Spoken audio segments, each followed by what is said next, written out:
Hi, and welcome back to Football Made Simple. We're here with an in-depth tactical review of the second leg of the Champions League quarterfinal. If you want to have a look at how the first leg played out, press the eye in the top right-hand corner. The first leg ended 1-0 to Barcelona, meaning United had to win by 2 clear goals in the new camp. In the end, however, the match ended 3-0 to Barcelona, thanks to a double from Messi and Coutinho adding a third. These goals came about as a result of the tactical options of Valverde. Now, let's take a look at these tactics that both managers used. But before we get into that, I would appreciate it if you like, subscribed and shared the video as we're trying to grow the channel. If you enjoyed this, take a look at our other analysis as well. Anyway, let's get into it. We'll start with the lineups. Barcelona used a 4-3-3 formation similar to the first leg, but Sergi Roberto came in for Nelson Semedo and lined up in the back four alongside Piqué, Longley and Jordi Alba. They used the same midfield three of Busquets, Arta and Rakitic and the same front three of Coutinho left alongside Messi and Suarez. United made a big systematic change from the first leg, dropping a centre-back. This meant that they lined up in a formation that could be a 4-4-2 diamond, a 4-2-3-1 or a 4-3-3 when needed. The back four consisted of Young and Jones as fullbacks, with Smalling and Lindelof central. McTominay, Fred and Pogba made up the midfield, with Lingard, Rashford and Martial acting as forwards. Let's take a look at the in-game tactics, focusing on the main areas of tactical periodization. These four areas are defensive organization, defensive transition, offensive transition, and offensive organization. Now, let's look at the dynamics between United's defensive organization and Barcelona's offensive organization. We'll start with Barcelona's build-up play. They were up against a United team who chose to press high, but this did not stop their usual controlled build-up. The centre-backs would split, allowing Busquets to drop deep between them, whilst their full-backs pushed slightly higher. Busquets' job was to be in the region where Barcelona needed him most to create a numerical superiority.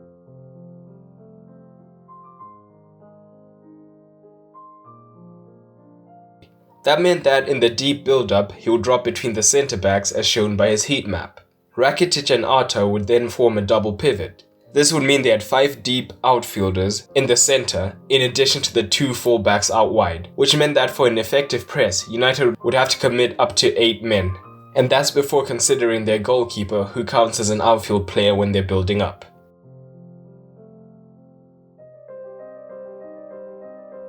If United did this, they would leave massive gaps to play into in midfield.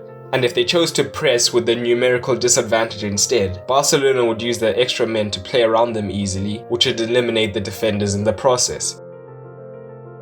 When being pressed, it is important to note that Barcelona made the pitch big by holding their positions and trusting their teammates to keep it, rather than being drawn towards the ball in order to give support.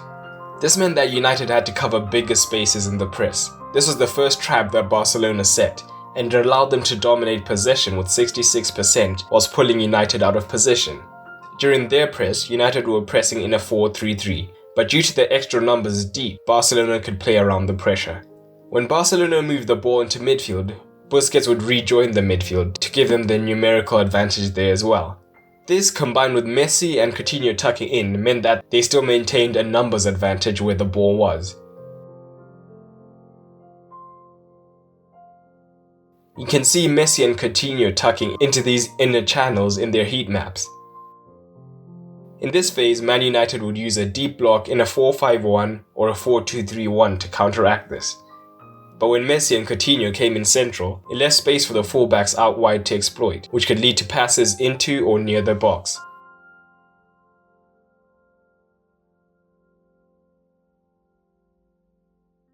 This can be seen by how high the fullbacks' touch maps are. Up front, Coutinho and Suarez used conflicting movement to disrupt Man United's backline. Suarez would often drop deep whilst Coutinho ran in behind. This would create a pocket between the lines for Suarez and Messi to exploit. But a big part of Barcelona's chance creation occurred with their second trap, which they used when they didn't have the ball. When building up from the back, United would use a different method, whereby their defensive midfielder didn't drop all the way between the centre-backs, but instead just dropped slightly to form the diamond. Usually, this is good to keep possession, but Barcelona pressed strategically here. They would use a lateral pressing system, which would effectively cut the pitch in half by cutting off passing lanes to the other side.